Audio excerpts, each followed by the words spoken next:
Jim yursangiz, indamasangiz, ha bu hech nimani bilmaydi. Hech nimani sezmayapti deb o'ylashadi.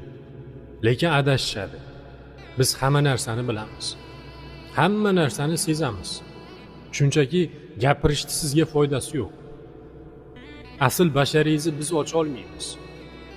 O'shuning uchun arqonni uzun tashlab qo'yganmiz, jim kuzatyapmiz. Vaqt soati keladi, ishonasizmi? Asl bashariyingizni biz emas, o'zingiz ochib qo'yasiz, bilmay qolasiz. Ehtiyot bo'ling. Kimlardir meni yomon ko'rar ekan. Men bundan aslo xafa emasman. Chunki avvalo hammaga birdek yoqish istagi ahmoqlik ekanini tushunaman. Keyin men umrimni kimgadir yoqish uchun yashayotganim yo'q. Asosiysi Alloh taolo buyurganidek va qo'limdan kelganicha yashayapman.